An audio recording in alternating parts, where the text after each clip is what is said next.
My parents forced me to lose weight for my sister's wedding, but after my transformation, they couldn't handle my success. Growing up, I was always an overweight child. I've always been bigger than the majority of the other kindergarten students. While my peers were still figuring out what made them distinctive, my size had already stood out. As I grew older, the weight I carried became more visible. By high school, I was indisputably overweight, and my shape and girth served as a continuous reminder of my differences. College was not much different. While some of my peers began to find who they were or explore new aspects of themselves, I stayed stuck in the same identity, overweight and occasionally fighting with it. It wasn't easy being the bigger kid. It exposed me to continual ridicule, mockery, and nasty comments from people who didn't know or cared to understand me. Growing up, I was bullied more than I care to recall. Classmates teased me mercilessly. Their insults ate away at me, creating profound doubts and self-doubt that felt impossible to overcome. They'd call me names, tell cruel jokes, and I'd frequently be the punchline. I was always singled out, as if I were somehow unworthy of affection or companionship. I was continually excluded from games, parties, and gatherings. It felt like I was always on the outside, watching everyone else go through the regular ups and downs of childhood and adolescence from a distance I couldn't reach. These years of bullying influenced how I perceived myself and responded to the world. I felt out of place with others, so I sought sanctuary in books. I lost myself in literature and stories that helped me escape my daily troubles. Books did not judge me. They did not ridicule me. I became known as the nerd, and I didn't like it all that much. Bonnie, my younger sister, was very different from me. She was only a year younger than me and possessed an effortless charisma that drew others to her. Bonnie thrived in social situations, whereas I was shy and reserved. She had a fascinating personality. She could go into a room and instantly have everyone smiling, laughing, and absolutely fascinated by her. Bonnie didn't just make friends easily. She seemed to have an intrinsic ability to persuade people to support her, almost as if she were the sun around which everyone gravitated. Regardless of our differences, I adored her. I took my job as her older sister seriously, feeling fiercely protective whenever she needed it. When she began attending the same high school as mine, I was overjoyed. Initially, being Bonnie's older sister made me feel proud, as if I had a particular place in her life. However, as she grew older, things began to alter. As Bonnie settled into high school and began to create her own personality, I saw a difference in how she perceived me. She began to see how different we were, and how differently we were treated. Whereas I was the bookish, quiet kind, she was vivacious and popular, someone who rapidly established herself among the cool circle. I observed as she became aware of my eccentricities and insecurities, which had previously made me appear uncool. Bonnie began to distance herself from me as she found new pals. She would then try to actively ignore or avoid me in school. That hurt. It genuinely pained me that my own sibling saw me as inferior.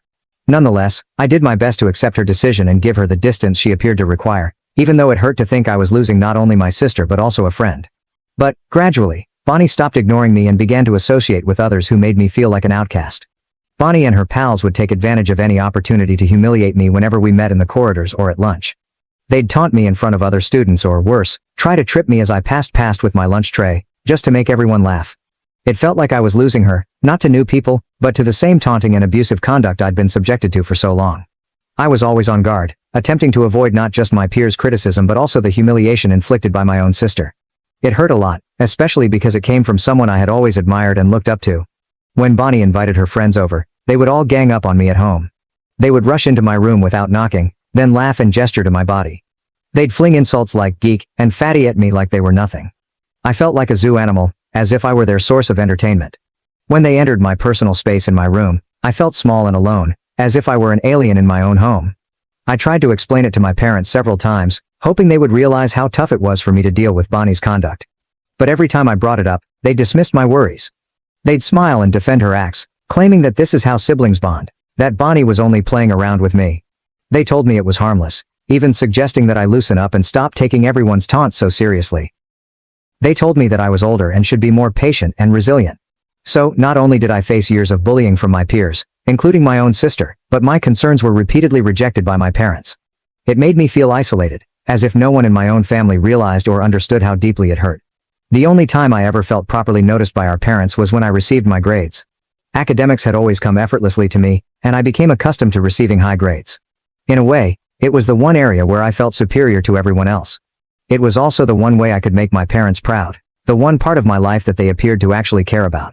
My parents enjoyed bragging about my accomplishments to friends and relatives, portraying me as the family scholar, as if my grades were evidence of their parenting prowess.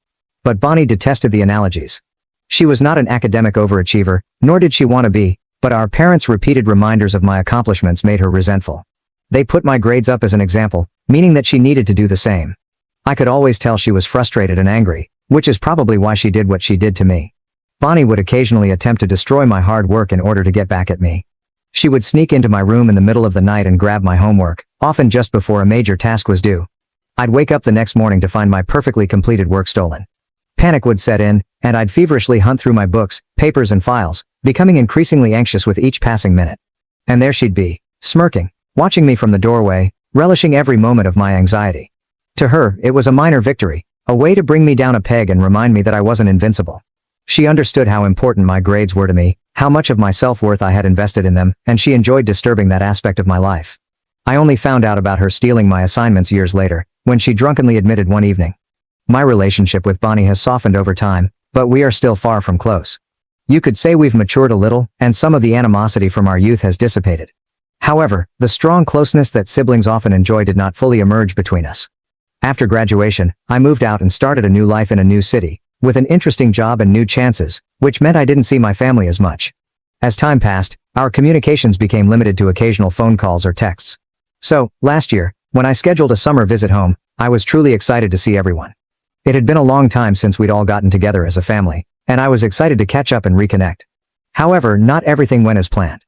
Our family lunch began well enough.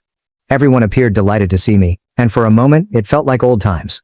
That changed, however, when Bonnie unexpectedly revealed her engagement. None of us saw it coming, and we initially assumed she was joking. However, it was instantly apparent that she was serious. She proudly put out her hand, displaying a gorgeous ring, and I couldn't help but remark how exquisite it was. I was genuinely happy for her, delighted that she had finally met someone she loved and who loved her back. Almost as soon as the congratulations subsided, Bonnie turned to me and inquired about my recent activities. I told her about my profession, my life, and how rewarding things had been for me. Before I could finish, she cut me off. "I can't help but say this," she started, smirking. "But why are you still fat?" If your life is truly amazing, shouldn't you have shed weight by now?" Her remarks hit me like a slap, reawakening old insecurities that I thought I had overcome. The room became uncomfortably silent, and I could feel everyone's gaze on me, waiting to see how I would respond. I merely shrugged and tried to laugh awkwardly at her comment. But my parents immediately joined in to criticize me. They began discussing how I was still obese and unmarried, and how they were concerned I would never have children. I felt so mortified hearing them talk like that. My accomplishments, the work I was proud of, the life I had made for myself in another city, didn't seem to matter in their eyes. They were just concerned with my weight and the fact that I did not have my own family. As my parents and sister continued to talk about me, their comments wound deeper than I imagined. I had spent years eventually discovering myself, gaining confidence and freedom. But in those moments, I felt like the same nervous, awkward teenager I had always been, anxious for my family's acceptance and approval. My parents then applauded Bonnie for getting engaged before me and expressed their pride in her. To them, I was the inferior child, successful, but not quite enough. What was supposed to be a happy family reunion had swiftly turned into a heartbreaking reminder of old scars. At that point, I felt more like an outsider than ever. Bonnie did not stop. She continued to ask probing questions. "So, when are you getting married? Do you even have a boyfriend?" She was blatantly mocking me in front of everyone by bringing up my romantic life. My parents soon jumped on the subject, agreeing with Bonnie that it was past time for me to find someone before it was too late. They pointed out how Bonnie, being younger, was settling down before me, whilst I, the older one, was wasting my life away at work. I attempted to argue that I liked my life the way it was, that my work and freedom provided me with fulfillment. My career paid well, and I was passionate about it, so why did I need to meet a spouse or have a child to be happy? "I am content just the way I am," I informed them. But my words didn't appear to register. My mother, especially, appeared contemptuous. She gave me a sharp look and taunted me. "What's the point of earning all that money if you don't have anyone to come home to?" It was as if she couldn't believe that happiness existed outside of marriage or family. Sitting there, I had the typical feeling of being misunderstood. That my life choices were disregarded. This was my family, and they were supposed to know me best. However, they appeared to be preoccupied with a different definition of happiness than mine. I had come home seeking connection and warmth, but instead got judgment and taunts. Bonnie then smirked and added, "I expect you to at least have a +1 by the time my wedding rolls around." She chuckled and kept going. "I don't want people thinking my sister is some old miserable woman all alone while I'm getting married." The comment stung. I simply shook my head and assured her I'd try. That's when my folks spoke out again, matter-of-factly. "Bonnie's wedding is almost a year away. Even if you can't find a partner, you could at least try to lose weight and look more presentable for her wedding." They suggested that if I reduced weight, it would be simpler for me to attract a partner. Bonnie enthusiastically agreed with them. Yeah, I want you to lose a few pounds at least, she remarked nonchalantly, as if she was doing me a favor. I sat there, astonished and humiliated, with an aching that I hadn't felt in years. How could my relatives talk to me like this? Did I truly deserve their hateful words simply because I was overweight? Was I not meant to have feelings because I was fat? I was a normal person, just like them. I functioned like everyone else. I never considered my weight as an impediment, so why did they? I'd even dated men who liked me just the way I was, but my parents and Bonnie made it sound like my weight was preventing me from finding love or men approaching me, which wasn't even true. I wanted to defend myself and tell them how terrible their statements were, but I felt frozen, unable to find the correct words. Their statements took me back to high school, to the agonizing times when my weight made me a target. I despised how nonchalantly my family brought up my deepest concerns without considering how they made me feel. So I sat there, holding in my pain, and let the topic go to anything else. When I returned home from my trip to see my family, I pushed myself into reducing weight with a zeal I had not realized I possessed.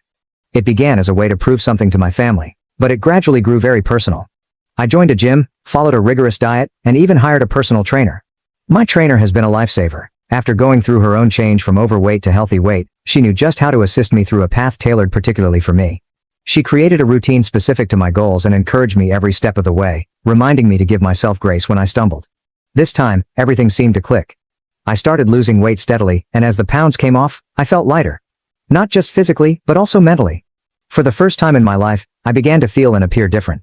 My confidence increased quickly. I used to assume that decreasing weight wouldn't have much of an influence, but it has.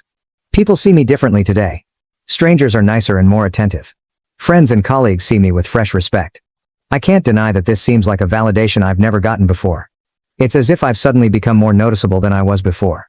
My new body brought a new sense of style. I overhauled my entire wardrobe, filling it with items I had only fantasized about wearing. I even opted for a full hair makeover, attempting a daring and trendy style that I would have been too afraid to try in the past. Perhaps it seems expensive, but I've never felt so good. I look in the mirror now and don't recognize the person staring back. It's like meeting a version of myself that I never knew existed. I'm proud of how far I've come, not just because I lost weight, but also because I gained confidence and self-assurance. With Bonnie's wedding just 2 weeks away, my family has invited me to fly down and join them for lunch next week to finalize the plans for her special day.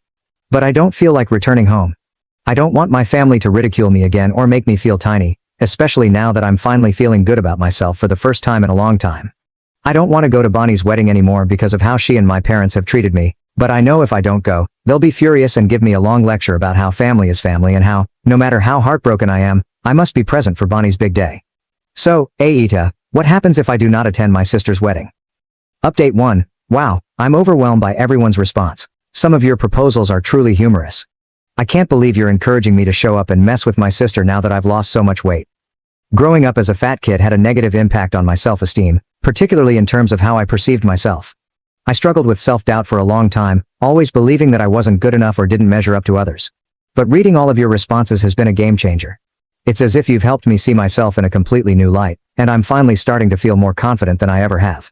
In fact, I'm seriously considering turning up to my family's lunch and shocking them.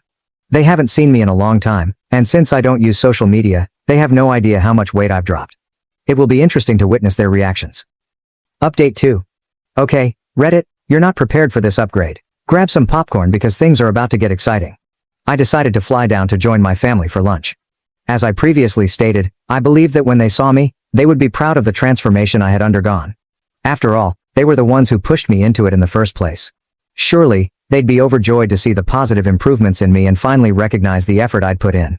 When I walked into my parents' house, their jaws absolutely dropped. They looked at me, stunned. As if they couldn't believe I was the same person.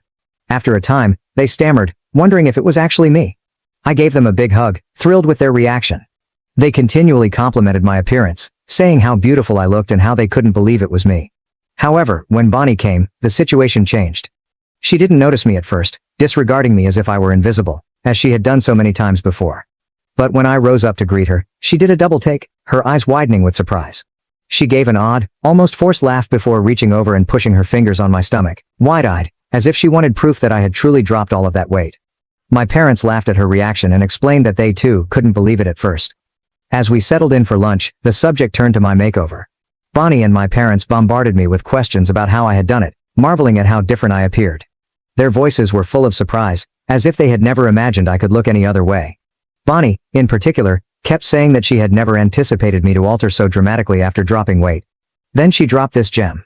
When I first asked you to lose weight, I never expected you to look this pretty.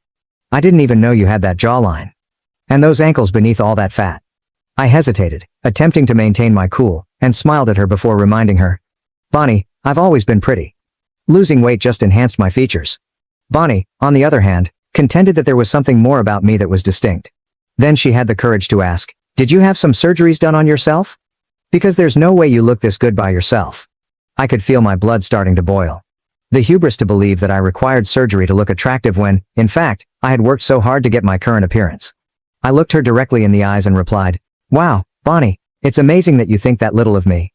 No surgery, just a lot of hard work and self-love. Something you might want to try sometime. Bonnie's expression changed from surprise to displeasure, but I didn't care. It felt amazing to finally say something and put her in her place.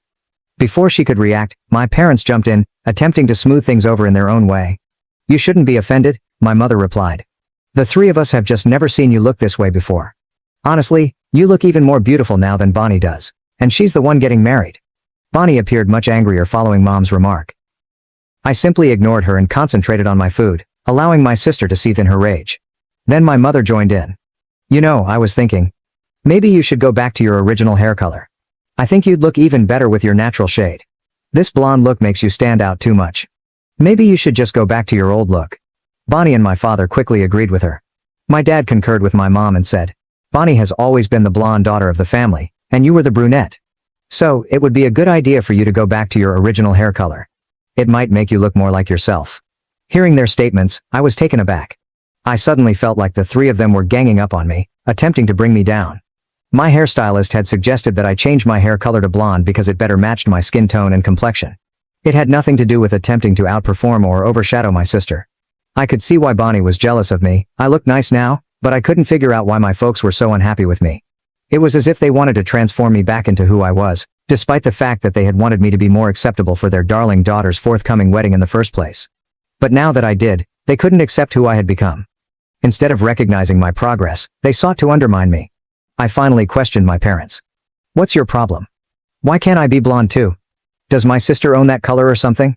I paused, annoyed. No, she doesn't. I can be blonde or brunette. It's my choice. Why does it even matter to you so much? I couldn't understand why they were so obsessed on my returning to my former self, as if my appearance had to match who I was. Before, my mother scoffed at me and claimed that I was purposefully attempting to undermine Bonnie's wedding by making an effort to stand out with my appearance. Bonnie joined in, stating, with your weight loss, you're already going to stand out, so do you really need to take my hair color too? My father, as usual, agreed with them, telling me that I was being difficult for no reason and that, as Bonnie's sister, I should be more tolerant. I couldn't believe what I heard. It was not about stealing anything, it was about having the ability to do whatever made me happy. But instead of supporting it, they were all concerned about how it would make Bonnie uncomfortable. You know what?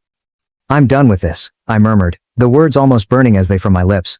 The three of you are so caught up in your own negativity that you can't even accept that I've changed. The truth is, I've always been amazing just the way I am, but none of you ever saw it. Now, even after I've lost weight, it's still not good enough for you. No matter what I do, it's never enough. I took time to process what I had just said. They only gazed at me, and it didn't matter. I was done with holding back. Since you all have so much to say about me, I think it's time I gave you some unsolicited advice, just like you love to give me. I turned to my mother first, feeling the words surge inside me like a deluge. Mom, I really hate how loose the skin is around your eyes and your lips. They droop on one side when you laugh. I can't help but notice all your crooked teeth, and honestly, it's just disgusting to me. I just gave her a second to react before turning to my father. Dad, I said with a stern voice, you're bald. You really have no right to say anything about anyone's hair or their hair color. How are you going to criticize someone's looks when you can't even keep a full head of hair? I noticed his face stiffening, but I wasn't finished yet. Finally, I resorted to Bonnie. And you, don't ever talk down to me again. Between the two of us, I've always been the better-looking sibling. But now, with all the weight I've lost, you look even fatter than me. Just look at those chubby arms of yours. Bonnie's face flushed with shame and she appeared to be about to burst into tears. I then hoisted my glass, downed my drink in one go, and walked out with a smirk, leaving everyone stunned and astonished. I had spoken everything I needed to say. I couldn't believe those words had come out of my mouth, but I didn't regret them one bit. They deserved to be humiliated after years of being criticized. After lunch, I flew directly back home. I did not want to stay behind and attend Bonnie's wedding. Since then, My phone has been overloaded with voicemails and texts from my parents and Bonnie. They've been calling me disrespectful and foul-mouthed for how I spoke to them and for simply leaving. Mom even insists that I fly back down to attend Bonnie's wedding because it won't look good to her in-laws if I don't. Update 3. So I ended up skipping Bonnie's wedding.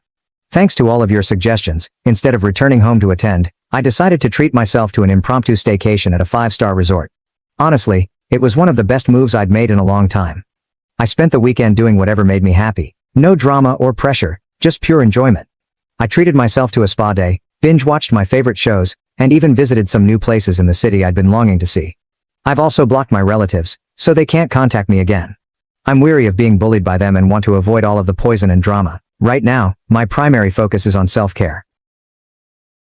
Thank you for watching. If you haven't subscribed yet, please do so and hit the notification bell to stay updated with more shocking real-life stories happening around you.